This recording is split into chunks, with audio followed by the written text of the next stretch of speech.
Hello everyone. In this video we are going to continue with social and political life part 1, chapter 4, that is key element of a democratic government. South Africa जो part है ना, वहाँ पे सबसे पहले अपार्थेटिक laws follow किए जाते थे, जिसका मतलब है separation on the basis of race. Soweto जो है एक साउथ वेस्टर्न टाउनशिप था, जहाँ पे हेक्टर पीटरसन नाम का एक पर्सन रहता था। उनकी बेसिक लैंग्वेज जो थी जुलू थी, और वो लोग चाहते थे कि उनका प्राइमरी स्कूलिंग है वो जुलू में ख़त्म हो। लेकिन वहाँ पे अपार्थेटिक लॉज की वजह से उन्होंने क्या कहा कि नहीं, आपको कंपलसरी हमारी लैंग्वेज में ही पढ़ना होगा और हम लोग जुलू लैंग्वेज में आपको नहीं पढ़ने देंगे। इस चीज़ को विद्रोह करने के लिए वहाँ पे एक बहुत बड़ा ग्रुप इकट्ठा हुआ 16 जून 1976 में, और वहाँ की हायर अथॉरिटी ने क्या किया, इस पूरे ग्रुप के ऊपर फायरिंग कर दिया। उसी दौरान हेक्टर पीटरसन की मौत हो गई। उसके बाद एक फेमस पर्सनालिटी का नेम आता है जो कि नेल्सन मंडेला। वो leader of African national Congress में लीडर रही है, जिन्होंने इस सिस्टम के अगेंस्ट में बहुत एक स्ट्रॉन्ग फाइट थी। 1994 में वो लोग सक्सीड हुए, और उसके बाद अफ्रीका जो है डेमोक्रेटिक कंट्री बन गया। पार्टिसिपेशन का मतलब क्या होता है, बेसिकली किसी भी चीज़ में अपना योगदान देना। पॉलिटिकल साइंस में हम इलेक्शन में अपना पार्टिसिपेशन बेसिकली देते हैं to elect our leaders and representative, और एवरी 5 ईयर यहाँ पे इलेक्शन होता है। कॉन्फ्लिक्ट का मतलब क्या होता है, occurs when people of different cultures, religions और economic backgrounds do not get along with each other. सब लोग एक साथ ना रह के किसी न किसी चीज़ में कंपैरिजन या फिर किसी न किसी चीज़ को लेकर वो लोग एक दूसरे को डिस्क्रिमिनेट करते हैं, तब किसी रिलीजन या फिर लैंग्वेज या फिर कल्चर को लेकर कॉन्फ्लिक्ट अराइज होते हैं। Okay, thank you everyone. In this chapter we are going to discuss about Panchayati Raj. सबसे पहले देखेंगे ग्राम सभा का मीनिंग क्या होता है। All adult who lived in the area covered by a panchayat. Panchayat president called what, sarpanch. And panch का मतलब क्या होता है, मेंबर्स ऑफ पंचायत। हमारा पूरा जो विलेज पंचायत रहता है वो छोटे छोटे एरियाज में डिवाइडेड रहता है, जिसे हम वार्ड बोलते हैं, और वहाँ पे वार्ड मेंबर्स और पंच रहते हैं।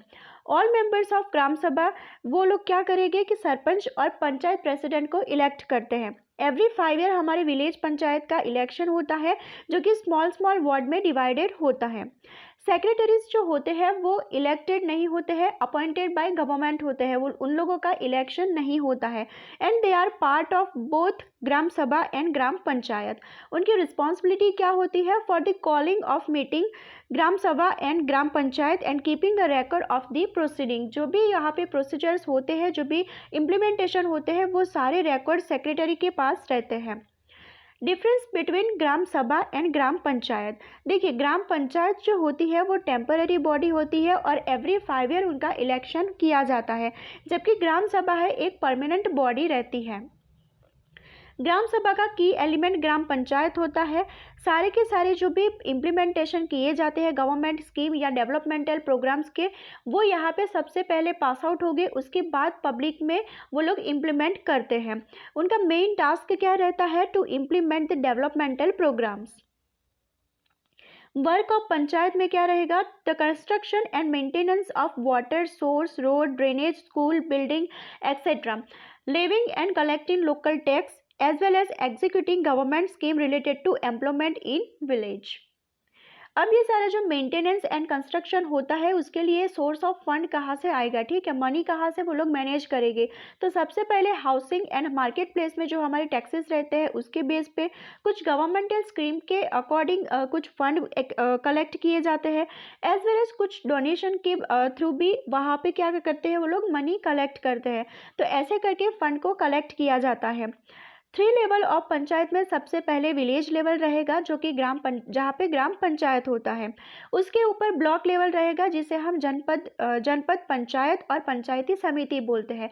और सबसे ऊपर लेवल में क्या रहेगा, डिस्ट्रिक्ट लेवल, जिसे जिला परिषद, जिला पंचायत, डिस्ट्रिक्ट काउंसिल और डिस्ट्रिक्ट पंचायत भी हम बोलते हैं। In next chapter we will discuss about the rural administration. Okay, thank you everyone. In this chapter we are going to discuss about rural administration. Rural administration का मतलब ये है कि देखिए पर्टिकुलरली कोई इंजरी या फिर एक्सीडेंटल केसेस होते हैं या फिर कोई ऐसे लीगल केस होते हैं विलेज लेवल पे या फिर रूरल एरियाज़ में, तो सबसे पहले वो लोग कहाँ पे जाएंगे? पुलिस स्टेशन में। तो पुलिस स्टेशन के बारे में कुछ इन्फॉर्मेशन यहाँ पे दी गई है कि उनका मेन फंक्शन क्या रहता है। सबसे पहले to inquire, investigate and take action on the cases within its area about accident, injury, fight, etc. Particular जो एरिया है वहाँ पे पुलिस स्टेशन जो भी उनका होता है वहाँ पे क्या फंक्शन होता है कि इंक्वायरी होती है, इन्वेस्टिगेशन होता है और पर्टिकुलरली एक्शंस ली जाती है। स्टेशन हाउस ऑफिसर्स क्या रहते हैं? हेड और office in-charge of a police station of a locality, और उनका मेन फंक्शन ये रहेगा कि पूरे पुलिस स्टेशन को वो लोग सुपरवाइज करेंगे एज वेल एज उनके जो पर्टिकुलर एरिया है वहाँ पे लॉ एंड ऑर्डर को मेंटेन करवाएंगे। उनकी अथॉरिटी क्या होती है? To conduct investigation of crime in his area and to appear in the court of behalf of his police station. Patwari word आपने बहुत बार सुना होगा जिसका मेन फंक्शन ये होता है कि measuring and keeping land records. उनके different different region wise different different name भी होते हैं। फॉर एग्जांपल लेखपाल हो गया, कर्मचारी हो गया, विलेज ऑफिसर्स एक्सेट्रा। डिस्ट्रिक्ट के अंडर में जो सब डिविजन्स रहते हैं उसे तहसील और तालुका हम बोलते हैं।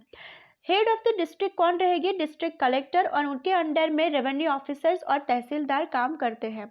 उनका मेन फंक्शन क्या रहेगा कि जो भी डिस्प्यूट हो रहे हैं वो उनको सुनना है, एज वेल एज जो भी ज़मीन या फिर लैंड रिकॉर्ड्स रखे जाते हैं उनका properly recording as well as collection जो है वो प्रॉपरली रखा जाता है या नहीं, जो टैक्सेस है वो प्रॉपरली कलेक्ट हो रहे हैं या नहीं, ये सारी चीज़ें उनको ध्यान रखनी होती है।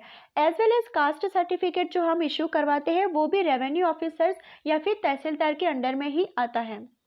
2005 में एक लॉ पास आउट किया गया था, हिंदू सक्सेशन अमेंडमेंट एक्ट, जिसमें बताया है कि गर्ल चाइल्ड का भी अपने पिता के जो प्रॉपर्टी रहती है ना उनके ऊपर इक्वली राइट होता है जितना एक बॉय चाइल्ड का होता है। In next chapter we are going to discuss about the urban administration. Thank you. Hello everyone, in this chapter we are going to discuss about urban administration. देखिए urban area में जो है ना municipal corporation रहता है। अगर big city होगी तो म्यूनसिपल कॉरपोरेशन रहेगा और स्मॉलर टाउन होगा तो म्यूनसिपल काउंसिल होगी, जिनका मेन फंक्शन होता है to take care about the street light, garbage collection, water supply, keeping streets and market clean and disease control and prevention. यहाँ पे जो डिसीजंस लिए जाते हैं वो इम्प्लीमेंट कौन करवाता है? कमिश्नर्स एंड एडमिनिस्ट्रेटिव स्टाफ, वो लोग अपॉइंटेड होते हैं, उनका इलेक्शन नहीं होता है। डिसीजन किसके बारे में लिए जाते हैं? For the construction and maintenance of school, hospital, dispensaries, gardening and maintaining them, taken by the councillors. जो भी डिसीजंस होते हैं वो वार्ड काउंसिलर्स के द्वारा लिए जाते हैं। एक कमेटी होती है, वो लोग क्या करेंगे? जो भी इशू है उसके ऊपर डिबेट करेंगे, पर्टिकुलरली वो लोग क्या करेंगे? डिसीजन मेक करने के लिए वहाँ पे वो डिस्कस करेंगे। उसके बाद में एक फाइनल डिसीजन होता है जो सब पूरी पॉपुलेशन के ऊपर इम्प्लीमेंट किया जाता है। ये सारी चीज़ें करने के लिए, मेंटेनेंस करने के लिए एज वेल एज कंस्ट्रक्शन के लिए पूरा मैनेजमेंट वो लोग कहाँ से करेंगे? फंड का या फिर मनी का। तो टैक्सेस होते हैं, for example properties, educational taxes, hotel, shop etcetera. Movies देखने के लिए जाते हैं हम, उसके टिकट पर भी टैक्सेस होते हैं। तो ये सारी चीज़ों की वजह से मनी वहाँ पे मेंटेन होती है। पिटिशन क्या होता है? A written document signed by many people that ask a government etc. to do or change something। कुछ चेंज करवाने के लिए या फिर कुछ नया इम्प्लीमेंट करवाने के लिए एक रिटन डॉक्यूमेंट रहता है जिनके ऊपर बहुत सारे लोगों की साइन होती है, उसे हम पिटिशन बोलते हैं।